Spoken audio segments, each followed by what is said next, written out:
Good morning guys and welcome back to the day 3 of the Pune to Hampi series.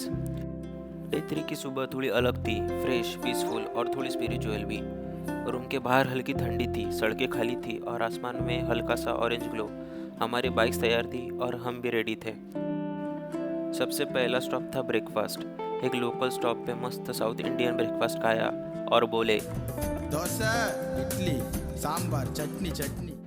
फिर क्या, वही energy boost था जो आगे चाहिए था। तो फिर क्या, ब्रेकफास्ट के बाद हमने हमारी बाइक स्टार्ट की और निकल पड़े ऐहोले की ओर। बदामी से ऐहोले लगभग 35 किलोमीटर है, पर यह रास्ता वो नहीं जो जीपीएस पे दिखता है। ये वो रास्ता है जो आपको सेंचुरीज पीछे ले जाता है। सड़क के दोनों तरफ फील्ड्स, ओकेजनल स्मॉल विलेजेस और हर मोड़ पर ऐसा लगता था जैसे हम किसी मूवी सेट पे हैं। हमने कई बार बीच में बाइक्स रोकी, शॉट्स लिए और बस साइलेंस एंजॉय किया। वो वाइब अनमैच ही थी। ऐहोले, जिसे चालुक्य डायनेस्टी की आर्किटेक्चरल लैबोरेटरी कहा जाता है, 6th से 8th सेंचुरी में चालुक्याज ने इसे एक एक्सपेरिमेंटेशन ग्राउंड बनाया, जहां उन्होंने अलग अलग स्टाइल्स में मंदिरें बनाए, डिज़ाइंस को टेस्ट किया और फिर जो सक्सेसफुल रहा उसे पट्टादकल और बदामी जैसे प्लेसेस में इम्प्लीमेंट किया। यहाँ 120 से ज़्यादा मंदिर है, मतलब हर 100 मीटर पर आपको कोई ना कोई एंशियंट ब्यूटी मिल ही जाएगी।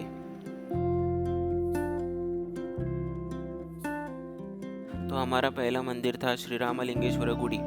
ये मंदिर ऐहोले के सबसे पुराने और शांत मंदिरों में से एक है और इसे लॉर्ड शिवा को समर्पित है। इस मंदिर का निर्माण 7th सेंचुरी में हुआ था और इसका आर्किटेक्चरल स्टाइल दिखाता है चालुक्य राज्य की स्पिरिचुअल और क्रिएटिव डेप्थ।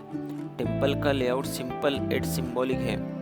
एक गर्भगृह जिसमें शिवलिंग स्थापित है और सामने एक छोटा सा मंडप supported by card pillars. Interesting बात यह है कि यहाँ का आर्किटेक्चर एक ट्रांजिशनल फेज दिखाता है, जहाँ अर्ली रॉक कट ट्रेडिशनल्स और इमर्जिंग द्रविडियन स्टाइल को मेल होता है। मंदिर के बाहर खड़े होकर जब आप पूरे स्ट्रक्चर को देखते हो तो ऐसा लगता है जैसे ये पत्थर आज भी अपने सेंचुरीज ओल्ड साइलेंस में कुछ कह रहे हो, और ये साइलेंस एक ट्रैवलर के लिए सबसे पावरफुल एक्सपीरियंस होता है। तो अगला पड़ाव था गलागानाथा टेम्पल कॉम्प्लेक्स। ऐहोले का यह हिस्सा खास इसलिए है क्योंकि यहाँ शिवा को समर्पित लगभग 30 छोटे बड़े मंदिरों का एक ग्रुप है। इनमें से कई मंदिर का निर्माण 8th से 9th सेंचुरी में हुआ था और ये चालुक्य आर्किटेक्चर का मैच्योरिटी फेज दिखाता है। इन टेम्पल्स की खासियत है रेखा नागरा स्टाइल शिखरा, जो एक पिरामिडल टावर की तरह ऊपर की ओर जाता है।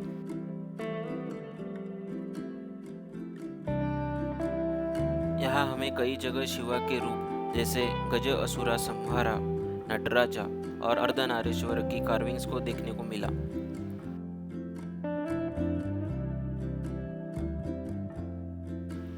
कुछ मूर्तियाँ पूरी इंटैक्ट है और कुछ आधी मिट चुकी है, लेकिन हर कार्विंग्स में एक डिवाइन एनर्जी साफ महसूस होती है।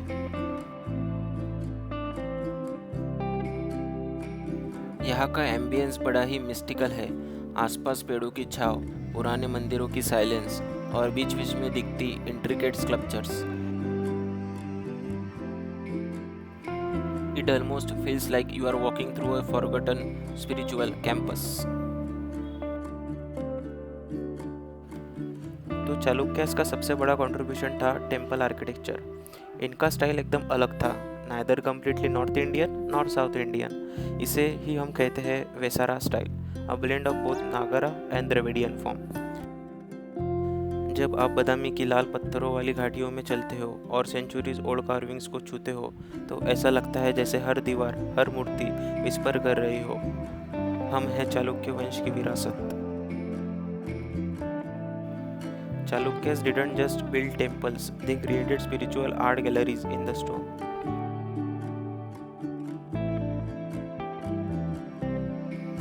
और फिर आया रावणा पहाड़ी, ऐहोले की क्राउन ज्वेल।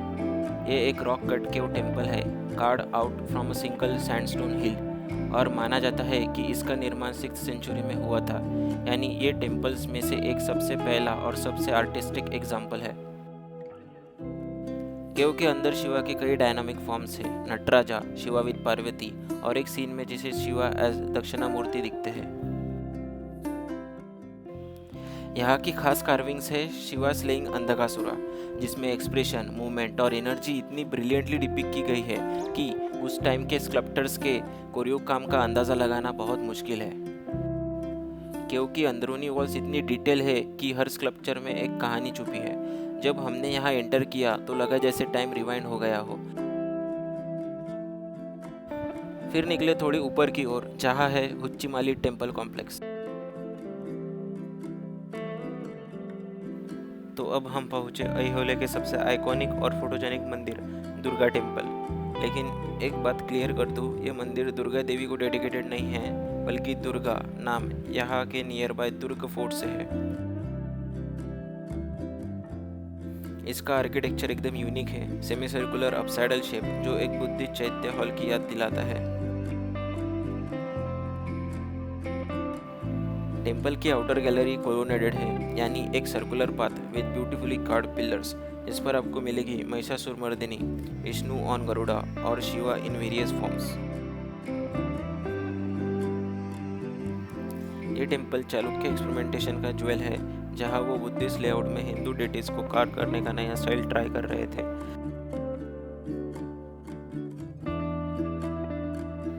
आज ये यूनेस्को के टेंटेटिव लिस्ट में है, एंड राइटफुली सो।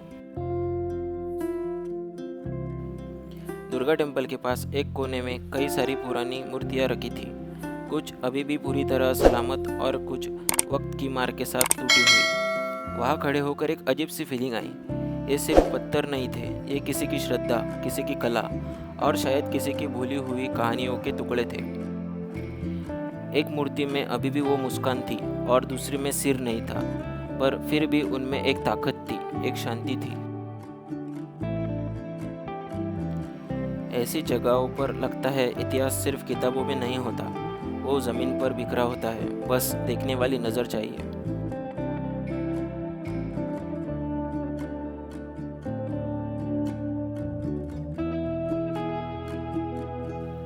तो अब बात करते हैं लाड खान टेम्पल की, जो शायद ऐहोले का सबसे पुराना और सबसे अनयूजुअल मंदिर है।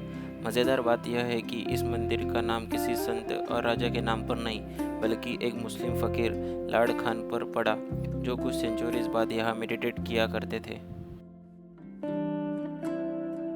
इस टेम्पल की स्ट्रक्चर एकदम रेसिडेंशियल लुक देती है, लो रूफ, स्मॉल एंट्रेंस और स्क्वायर लेआउट, लेकिन अंदर एंट्री करते ही पिलर्स पर बनी कार्विंग्स आपको उस इल्यूजन से बाहर निकाल देती है। अब चलते हैं ऐहोले के सबसे हिस्टोरिकली सिग्निफिकेंट साइट पर, मेगुटी जैन टेम्पल। यह टेम्पल बना था 634 एडी में। टेम्पल खुद एक एलिवेटेड प्लेटफॉर्म पर है और जैन आर्किटेक्चर के अर्ली फेज को रिप्रेजेंट करता है, with minimalistic structure, sharp geometry and clean lines.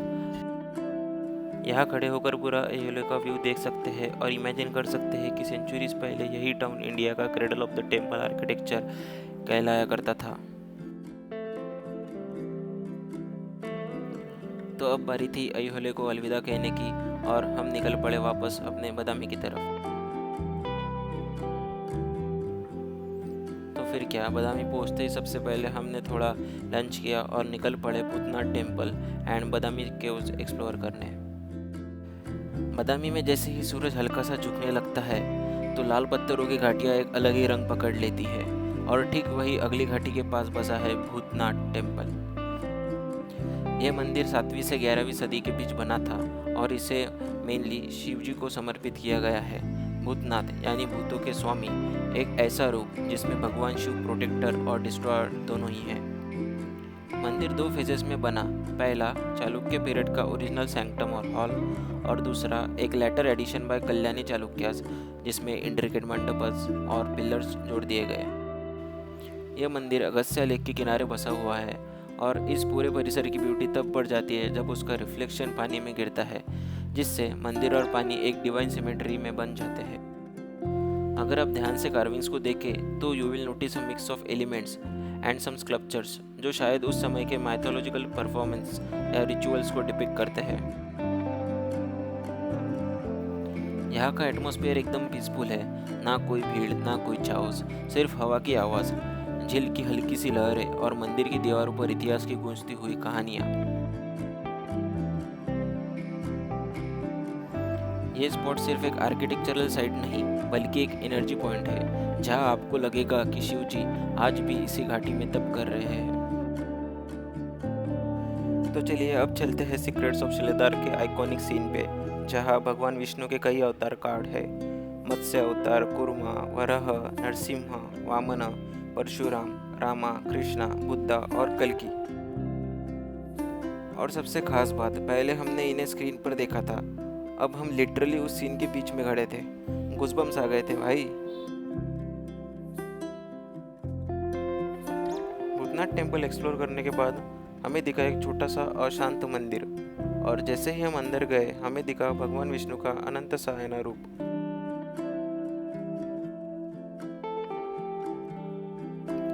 भगवान विष्णु शेषनाग पर लेटे हुए थे, और ये पोज सिंबल है कि जब सृष्टि शांत होती है तो भगवान विश्राम करते हैं, और उसी विश्राम से फिर एक नए जीवन का जन्म होता है।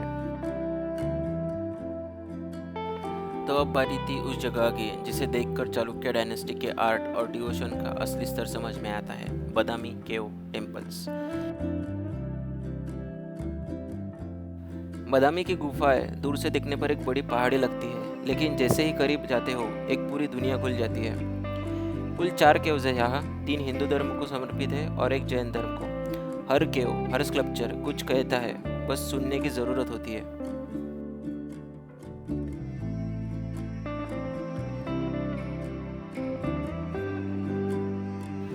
केव 2 की कार्विंग्स थोड़ी कॉम्पैक्ट है लेकिन इक्वली पावरफुल। यहाँ भगवान विष्णु को दिखाया गया है 2 अलग रूपों में। वराह अवतार, जहाँ वो पृथ्वी को समुद्रों से निकालते हैं। त्रिविक्रमा अवतार, जिसमें वो 3 पगों में पूरा ब्रह्मांड नापते हैं। यहाँ सीलिंग्स और पिलर और भी कॉस्मिक हैं, जैसे यक्ष, अप्सराएं और गंधर्व, जो इस डिवाइन प्ले को और भी सुंदर बनाते हैं। तो चलिए आगे बढ़ते हैं एक और केव की तरफ। केव 3, the masterpiece of Badami. Cave 3 is the largest, grandest और शायद चालुक्य आर्टिसियंस का मास्टरपीस। ये केव भी विष्णु को समर्पित है, और इसमें आपको मिलेंगी carvings of Vishnu seated on Garuda, Narasimha, Ananta Sayana और कई माइथोलॉजिकल नैरेटिव्स। हर एक केव की एक अपनी स्पेशलिटी है, और आप जितना इसको नज़दीक से देखेंगे ये उतनी ही प्यारी आपको दिखाई देगी। सीलिंग पर जो लोटस कार्विंग्स है वो 3D इल्यूजन क्रिएट करते हैं, और सीलिंग पर जो मिनिएचर स्कल्पचर्स है वो डिपिक्ट करते हैं रॉयल प्रोसेशंस, डांसर्स और म्यूजिशियंस को। This cave is not just an art, it's like a stone cinema, जहाँ हर स्कल्पचर, हर एक्सप्रेशन एक मोशनलेस स्टोरी बता रही है।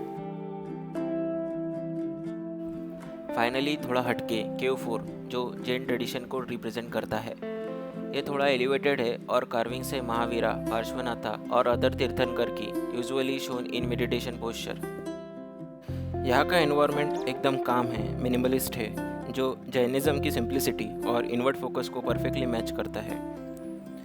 It's beautiful to see how in one cliff face Hindu gods and Jain saints carved centuries apart exist in harmony, एक silent reminder of India's inclusive spiritual legacy.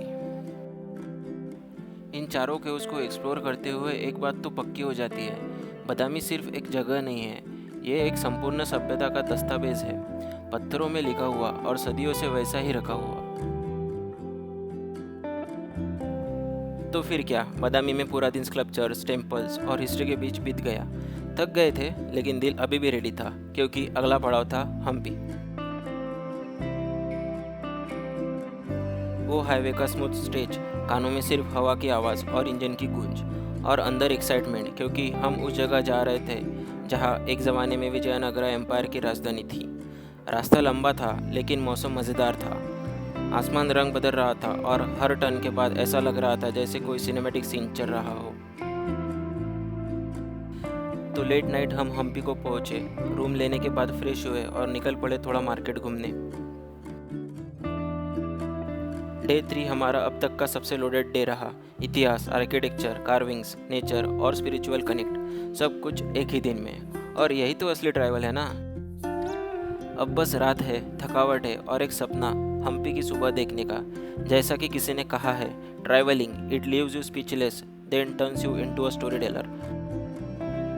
Stay tuned for the day 4 because the real magic begins now. Till then, thank you and see you in the day 4 journey.